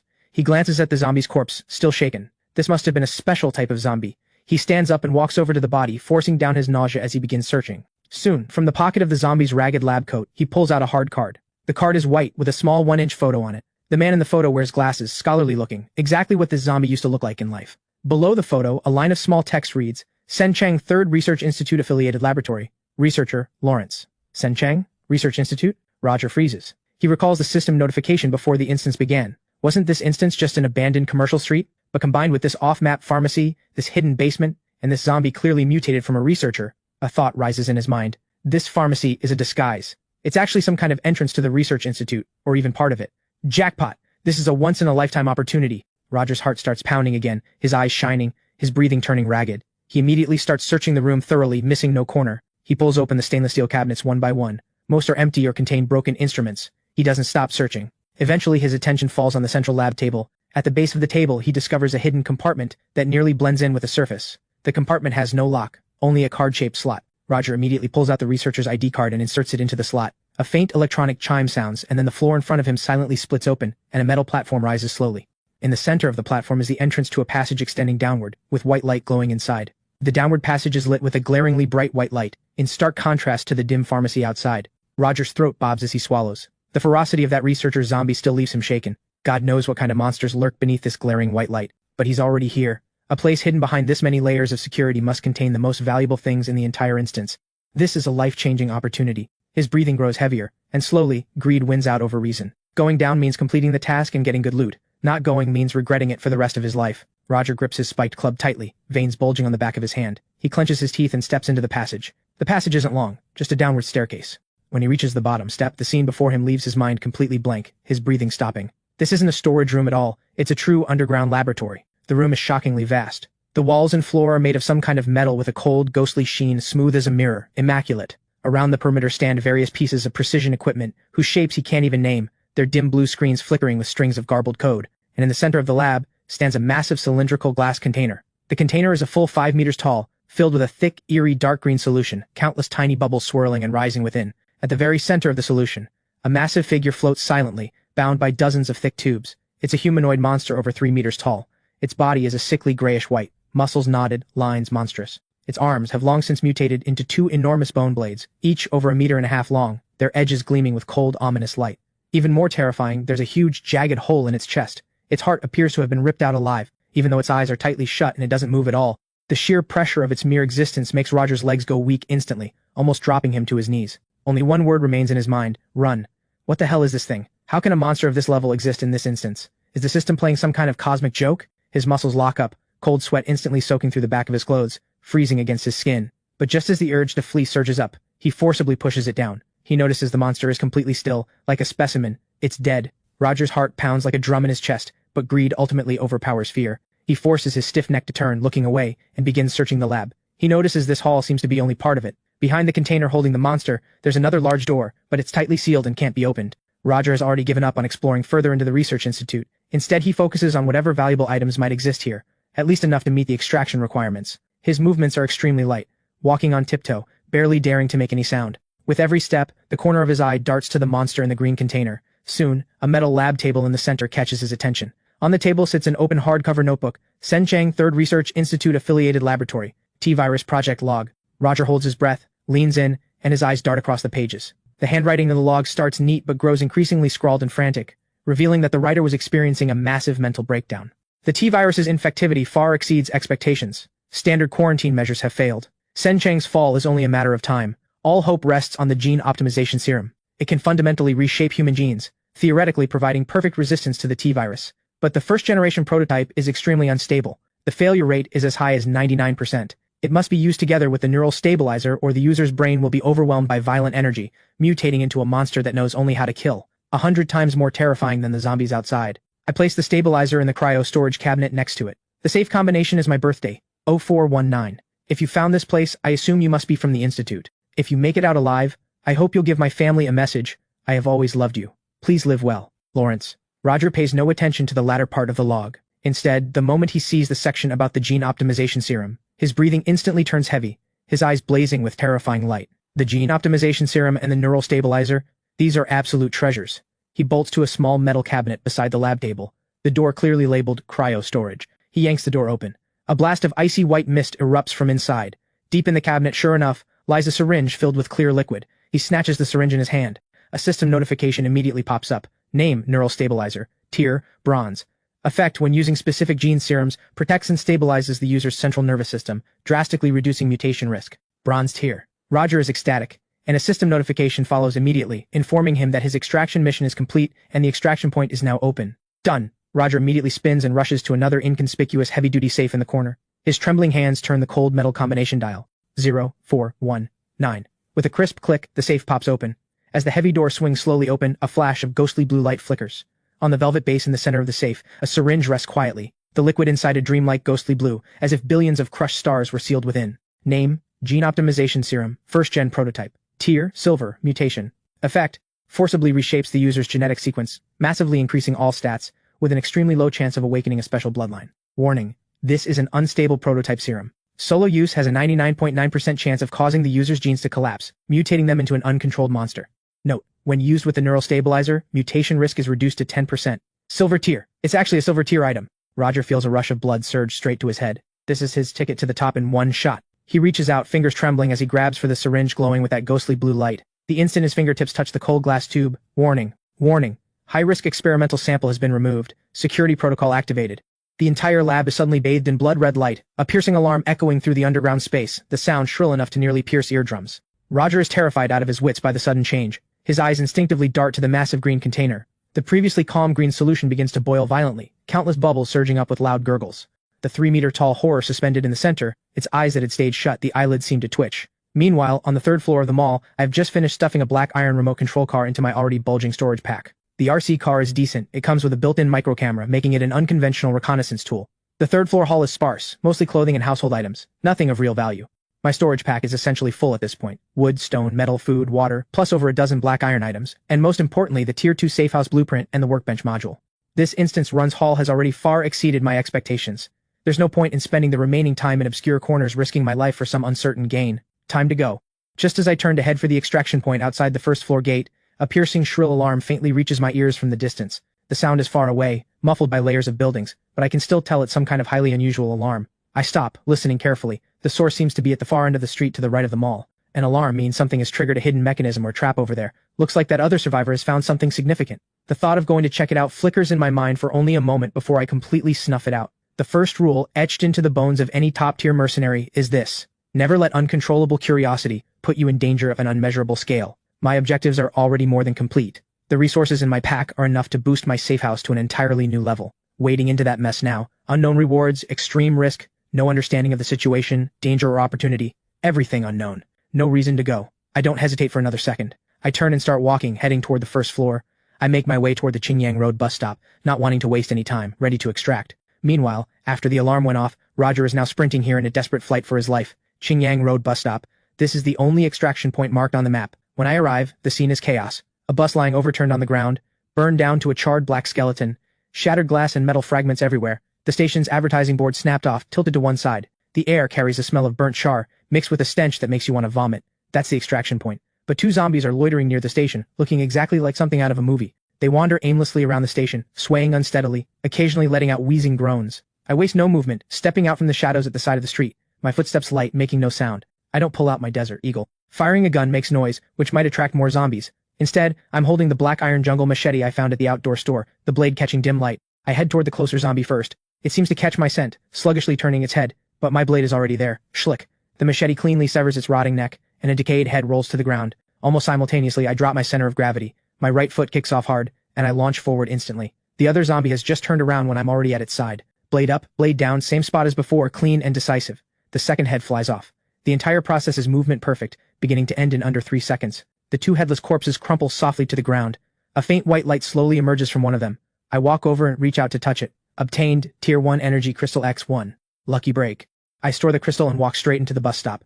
A system panel automatically pops up in front of me. Extraction point reached. Extraction mission verification complete. Initiate extraction? Yes. I confirm silently, and the next second the prompt sounds, extraction countdown 10, 9, 8. Warning, any attack during extraction will forcibly interrupt the process. 10 seconds. I stand quietly at the bus stop, already calculating what to do once I'm back at the safe house. The haul from this instance is massive. First thing when I get back is upgrading to a Tier 2 safe house, then building the upgradable workbench, the basic arrow tower, and the lavatory. That way the safe house's defense, production, and living capabilities will all see a major upgrade, especially the workbench. With it, I can produce items continuously, which is the foundation for future development. There's still some wood, stone, and metal in my pack, but it's not enough to meet the upgrade requirements.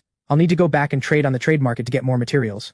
As for the black iron equipment, I can keep 2 for myself and toss the rest into the Omnicube to see what they synthesize into. No, I can also trade some of them. Extraction countdown 7, 6.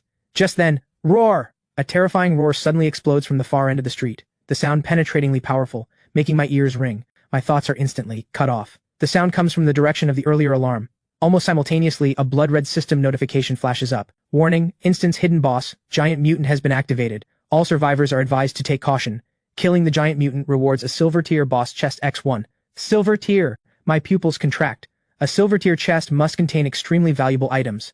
The temptation is real, but I hesitate only for an instant before calming down completely. Extraction countdown 4. Only the last few seconds remain. Challenging a hidden boss for an uncertain silver chest. The risk is too high, not worth it. I don't like to gamble. And on top of that, a silver tier boss chest means this boss is a full tier above the tyrant butcher in strength. Even if I went, I might not even win. The thought just flashes by. I don't even bother turning my head. But the next second, a violent rush of air comes tearing in from the distance. I instinctively turn to look, and at the end of the street, a figure is stumbling and crawling, sprinting toward me with everything he has, looking as wretched as can be. It's Roger. His face is filled with terror, looking as if his soul has fled. He's only running on instinct. Behind him, a massive figure over 3 meters tall is chasing him down at even greater speed. It's a humanoid monster, entirely grayish-white, muscles bulging, terrifying in appearance. Both arms transformed into huge bone blades over a meter long, edges gleaming with cold light. Most horrifying of all, there's a massive hole in its chest, hollow inside. The giant mutant. Its speed is like a blur, and the gap between it and Roger is closing fast. Roger sees me at the bus stop, and a flicker of hope ignites in his desperate eyes. "Save me!" he yells with everything he has, his voice cracking. "Save my life. I got a silver tear gene." His words cut off. Shh. A grayish-white blur flashes across his body. The giant mutant's bone blade pierces straight through his back and out through Roger's chest. The expression on his face freezes completely. He lowers his head, staring in disbelief at the section of pale bone blade jutting out of his chest, coated in blood and shreds of viscera. The giant mutant lets out an impatient growl, then violently swings its huge bone blade arm. Roger's body is flung straight off, arcing through the air, and slamming directly toward my position. Extraction countdown, 3, 2. My body tenses instantly. I shift my footing slightly. The next second, Roger's corpse crashes down less than half a meter in front of me, hot blood splashing across my pants leg. The body skids along the ground briefly before coming to rest at my feet. At that moment, a streak of ghostly blue light emerges from Roger's body.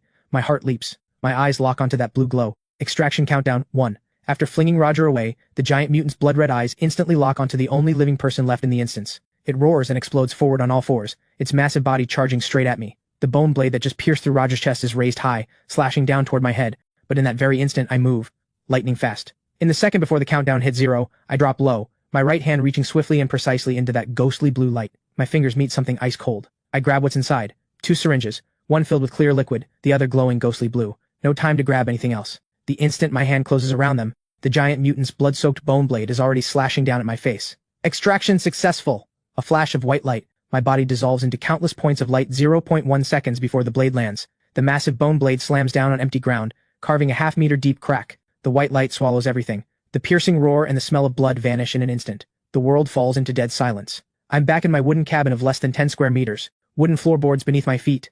The smell of rot and blood from the instance is gone, replaced by the clean, fresh scent of wood. I'm safe, but I don't let my guard down. I immediately open my right hand. In my palm rest 2 cold syringes, one with clear liquid, the other holding the liquid that glows ghostly blue, looking eerie in the dim cabin. Name, Gene Optimization Serum, 1st-gen prototype. Tier, Silver, Mutation. Type, Special Serum. Effect, forcibly reshapes the user's genetic sequence, granting massive increases to all stats. However, as a 1st-generation prototype, the serum is extremely unstable. Solo use carries a 99.9% chance of causing genetic collapse, mutating the user into an unspeakable horror. Note, a mad attempt born of desperation. It is both hope and a one-way ticket to hell. Name, Neural Stabilizer. Tier, Bronze. Type, Support Serum. Effect, effectively calms and stabilizes the user's overactive nervous system. When used with a Gene Optimization Serum 1st-gen prototype, reduces mutation failure rate to 10%. Note, sanity is more precious than power. A Silver Tier Serum. My gaze stays calm. Even with a stabilizer, a 10% failure rate for me still means betting my life on long odds. I'd be gambling my life on a possibility. But if it works, the reward is enormous. I'd gain a massive leap in power, possibly enough to advance to the next tier. After thinking it through, I return to calm and carefully place both serums in the deepest part of my storage pack, separated from everything else. Now isn't the time to use them. What I need is absolute certainty, not handing my life over to luck. Just as I finish organizing my thoughts, the system panel pops up again, lines of pale blue text rapidly refreshing, and system prompts sound continuously. Tier 1 instance, abandoned commercial street, has ended. Conducting instance settlement. Detected, player Omni successfully extracted the following items from the instance. Gene Optimization Serum, 1st-gen prototype, Silver Tier X1. Neural Stabilizer, Bronze Tier X1. Tier 2 Safehouse Upgrade Blueprint, Bronze Tier X1. Simple Combustion Furnace Module, Bronze Tier X1. Upgradable Workbench Module, Black Iron Tier X1. A long list of items scrolls past, finally stopping. Total, Silver Tier items X1, Bronze Tier items X4, Special Blueprints X1, Special Modules X1, Common Modules X2, Black Iron Tier items and materials X7. Item Value Assessment complete. Conducting overall player behavior evaluation. The text on the panel pauses briefly. Combat evaluation, Tier 1 early phase zombies X3, Tier 1 mid-phase boss, Tyrant Butcher X1. Rating, A rank. This result is within my expectations. I've kept the focus on scavenging. But the next line makes me raise an eyebrow. Exploration evaluation, discovered and opened the hidden area manager's office safe, triggered and evaded the hidden boss giant mutant. Rating, S rank. S rank? Just discovering and avoiding it earned an S rank evaluation? Then my breath catches for a moment. Sure enough, the next second a prompt in completely different formatting appears. Special contribution evaluation. In the final moment before instance closure, successfully extracted critical hidden special items from the hidden boss area. Gene Optimization Serum, 1st-gen prototype, Neural Stabilizer. Rating, triple S rank. The overall rating progress bar fills its final segment, and with a chime, large text lights up in the center of the panel, the glow almost blinding. Congratulations, player Omni. Your final rating for this instance is Triple S rank. Triple S, the theoretical highest rating in the universal survival system. Since player Omni has achieved the first Triple S rank in this region, this glorious achievement will be announced across the entire regional channel. Begin announcement? An announcement too? I'm stunned for a moment but quickly recover. It doesn't look like something I can refuse, and I'm not worried about going public anyway. Fine, make it public. Hiding isn't my style. Confirm. The thought fixes in my mind. Almost simultaneously, in region 10086, every player hears a special notification, and a special pinned message appears in the regional channel. Regional channel announcement, pinned. Congratulations to player Omni, who, in the Tier 1 instance abandoned Commercial Street, through outstanding intelligence and unmatched courage, achieved a Triple S rank perfect evaluation, becoming the first player in this region to earn this honor. Reward forthcoming. The announcement explodes through the regional channel like a bomb. Holy crap, am I seeing things? Triple S rank? Is the system glitching? It's only been 1 day. 1 day and someone's already cleared an instance and gotten a Triple S evaluation? Omni, oh my god, who is this legend? I'm willing to follow you, god. This is absolutely a god tier player. While others are still risking their lives over a piece of bread, he's already farming god tier evaluations. I just barely crawled out of the instance New City Commercial Plaza alive. Rating C. Only got 1 Tier 1 instance key as reward. The gap between people is just way too big. What did the legend even do in there? How much loot did he collect to earn this rating? My guess is he must have achieved some kind of hidden condition. People who've cleared instances before said evaluation is based on both kills and resource collection. The chatter in the regional channel doesn't concern me. My attention is entirely on my own rewards. Detected, you have earned the first Triple S rank evaluation in this region. Rewards doubled. Triple S rank special reward being distributed. Congratulations, you have received 1 special reward selection opportunity. Please choose 2 of the following 3 rewards. 3 options appear on the panel. Option 1, Tier 2 instance key X1. Option 2, Tier 1 instance key X3. Option 3, Special instance key, Sensheng 3rd Research Institute X1. 3 options, choose 2. My eyes scan across them, my brain working at high speed. Option 2, 3 Tier 1 keys. The safest choice, 3 more chances to scavenge resources. Tier 1 instances are the same level as abandoned Commercial Street, and the monsters inside generally shouldn't exceed Tier 1. The reason I say shouldn't is because the giant mutant in that last instance was a clear warning. My gaze lingers on it only half a second before I rule it out completely. Steady development equals slow suicide. In this world, stand still and you fall behind. Move slow and you die. I need explosive growth, I need to be ahead of everyone. And besides low-tier items I can synthesize myself. So the choice comes down to 1 and 3. A Tier 2 instance is the fastest standard path to power. Higher level challenges, richer rewards. Clear it and my strength leaps again. As for option 3, Special instance key Sensheng 3rd Research Institute. My pupils contract slightly, my expression turning grave for the first time. This option is extremely unusual. According to the system's prompt, it seems to have appeared entirely because I obtained the 2 special serums and found the hidden location, manager's office, where I saw the hidden information. Based on what I saw earlier, the instance appears to be located in a city called Sensheng, and inside that city, a virus outbreak occurred. Something like a zombie virus. The zombies on the streets and those 2 monsters all confirm it. I don't know why the manager didn't turn into a zombie, but this option clearly indicates the possibilities it holds. Better resources, more potential. The 2 serums alone make that obvious. The choice seems clear. My eyes lock onto the panel, falling into thought. Thinking rapidly, I push aside all distractions. 3 Tier 1 keys are stable but ordinary. For players still struggling with basic survival, this might be a life-changing reward. But for me, it's the worst value choice. It would only drag me into slow decline. What I need is overwhelming growth, leaving everyone else far behind. 3 Tier 1 keys clearly can't do that. My gaze leaves the second option without any reluctance. So that leaves 1 random Tier 2 instance key, and 1 special instance key called Sensheng 3rd Research Institute. One is a standard advancement path, the other a special opportunity carrying massive risk. A Tier -2 instance has higher level monsters and more dangerous environments, but the rewards in materials and equipment quality are also higher. As for the name Sensheng 3rd Research Institute, it's seductive on its own. It connects with the gene optimization serum, the neural stabilizer, the giant mutant. All these clues all point to the epicenter of the virus outbreak. There must be special rewards there that ordinary instances can't offer. An ordinary person might hesitate, weighing risk against reward. But I think differently. The principle I follow, turn every advantage I can grasp into my own power. That's the only way to get strong once and stay strong forever. I'm already in this so-called survival world, and given the system's tendency to force players into instances, plus the even more terrifying purgatory battlefield in the future, the tone is already clear. Not fighting equals death, so there's no need to even choose. My fingers slide across the virtual panel, simultaneously tapping options 1 and 3. I choose 1 and 3. Selection confirmed.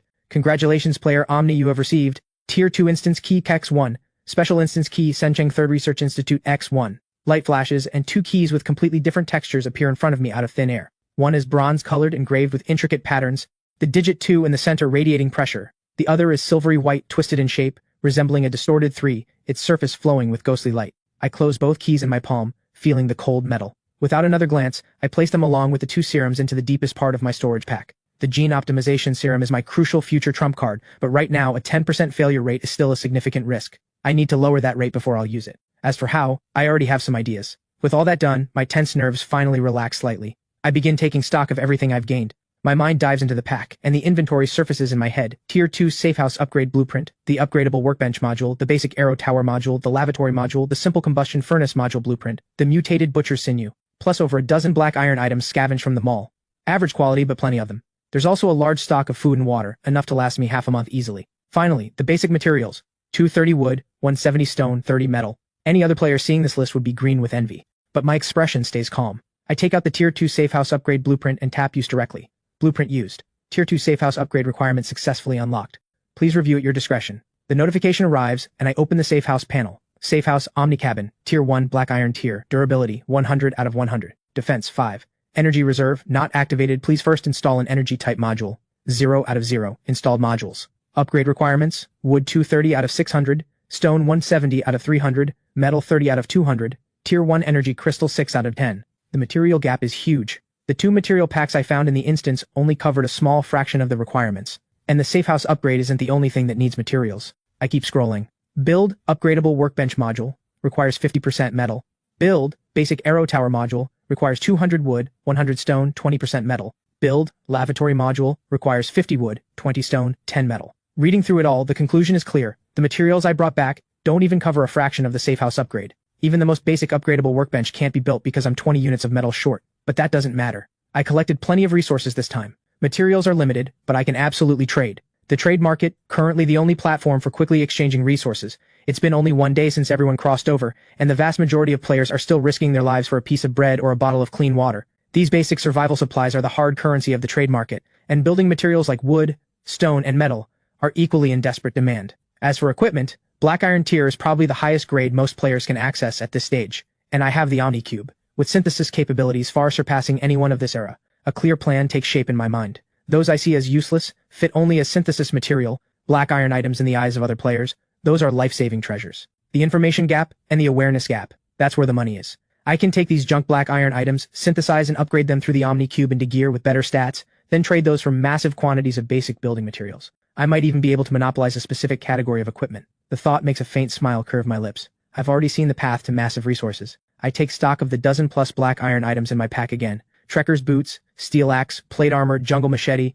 Enough. This is the seed capital I'll use to leverage the entire regional market. Without further hesitation, I open the trade market to see the current state of things. The panel unfolds, and countless listings flood in. The first thing I notice is a pinned trade post, urgent, urgent, urgent, trading 1 unit of metal for 3 loaves of bread, or 1 bottle of water. The panel unfolds, a massive flood of information appearing instantly. The first thing I see is the pinned trade post. Urgent, urgent, urgent, trading 1 unit of metal for 3 loaves of bread, or 1 bottle of water. The poster's ID is Lone Prairie Wolf.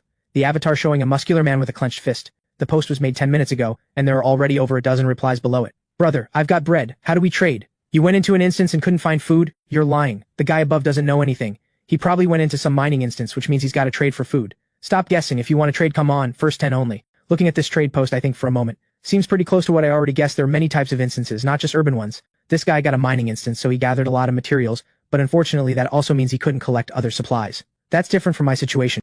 I could collect plenty of equipment and items, but in turn the basic materials I got were limited. Counts as complimentary. Besides this post, most of the others are even more absurd. Please, can someone spare me some food? If this keeps up, I'm really going to starve to death.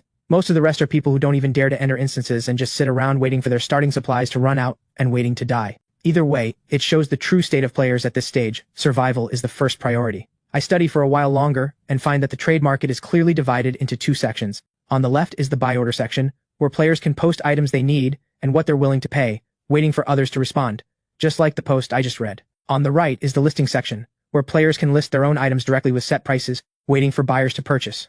The system handles the transaction automatically, saving the hassle of communication, but takes a 1% transaction fee.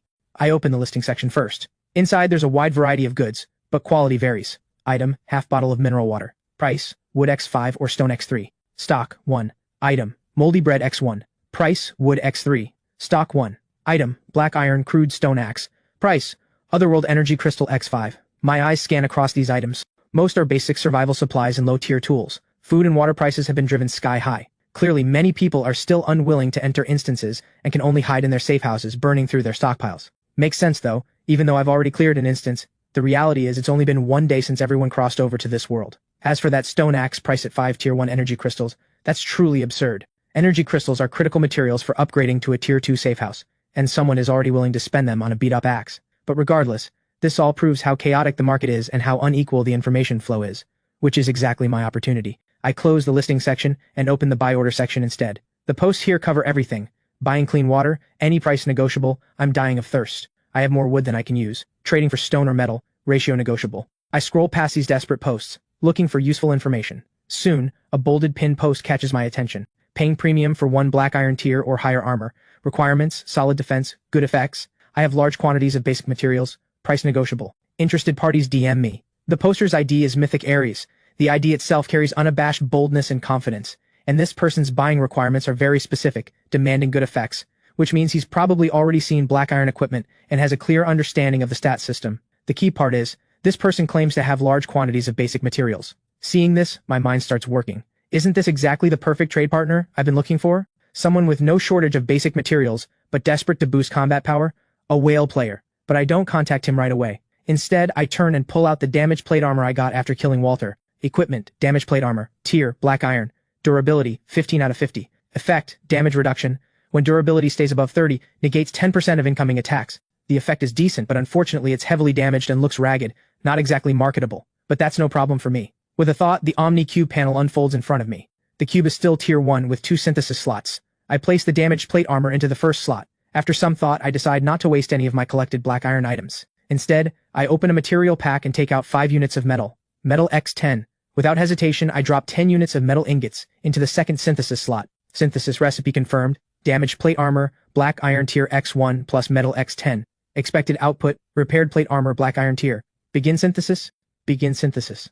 I confirm silently. The cube starts rotating, a soft glow enveloping both items. Synthesis in progress. Estimated time 5 minutes. Consume tier 1 energy crystal X1 to accelerate? 5 minutes. I can wait. So I select no and wait quietly. While I wait, I keep studying the trade market. My material gap is enormous right now. Beyond the safe house upgrade, building the upgradable workbench, basic arrow tower, and lavatory modules also require substantial materials. I have to use this trade to acquire enough materials to complete the safe house's first major upgrade. 5 minutes pass quickly.